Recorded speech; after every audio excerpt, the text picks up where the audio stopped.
qui est Anaïs, qui est coiffeuse, qui vit en couple et qui essaye avec son conjoint d'avoir un bébé depuis 2 ans. Donc, ils demandent tous les deux des examens médicaux pour confirmer qu'il n'y avait aucun problème de leur côté.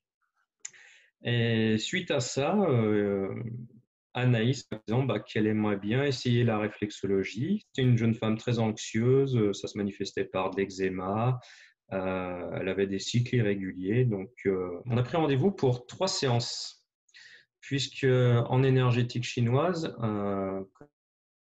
comme je l'avais dans ma formation, le désir de grossesse se travaillait essentiellement en fonction de la nouvelle lune ou de la pleine lune, en fonction de la morphologie de la personne. Donc là, il s'en est suivi de 3 séances de 3 jours consécutifs où j'ai travaillé sur l'anxiété. Une fois de plus, j'ai travaillé cinéma. Et ensuite, on a travaillé sur tout ce qui est système génital, hormonal, tout ce qui pourrait éventuellement bloquer cette grossesse. Et suite à cela, on avait décidé de se revoir aux prochaines dates de nouvelle lune. Et entre-temps, j'ai eu un merveilleux appel où elle était tombée enceinte.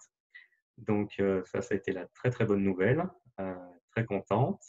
Et suite à cette découverte de la réflexologie désir de grossesse, elle a décidé de se faire accompagner tout au long de sa grossesse. Donc, suite à cet accompagnement durant sa grossesse, ça m'a permis de me conforter dans l'idée que la réflexologie avait toute sa place dans plein de domaines, mais à sa place dans l'accompagnement d'une grossesse, parce qu'il permettait bien évidemment de pouvoir mieux la vivre par rapport aux symptômes qui vont évoluer tout au long de cette grossesse, mais qui permettait aussi cet accompagnement émotionnellement de préparer la future maman, l'accouchement, quelque chose qui est très très important, qui lui permettait au quotidien de prendre conscience de ce qui se passait à l'intérieur d'elle, comment son bébé évoluait.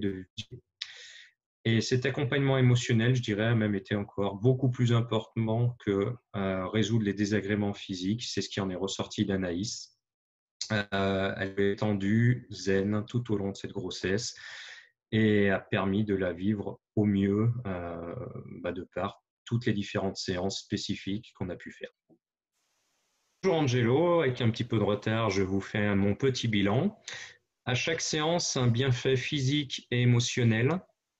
Une séance m'a particulièrement marqué car c'est là que j'ai autant senti mon bébé bouger, comme si quelque chose se passait au moment de la séance. Émotionnellement, c'était magique, notre première rencontre. Toutes les autres séances, cette sensation s'est reproduite, comme si le bébé était stimulé par la réflexologie.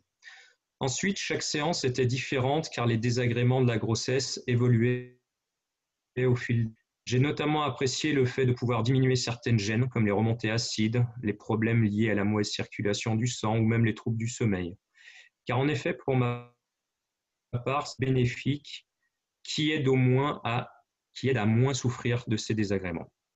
Quand je sors d'une séance de réflexologie avec Angelo, je me sens apaisé à l'intérieur.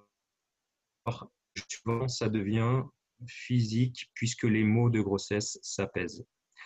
La dernière séance était très agréable, bien que toutes les autres aussi. Le fait qu'elle se déroule autour et permet de visualiser ce moment, permet d'enlever certaines angoisses et de se laisser guider. Le fait de pouvoir discuter, échanger tout au long des différentes séances m'a détendu pendant ma grossesse. Voilà le petit témoignage que j'ai eu.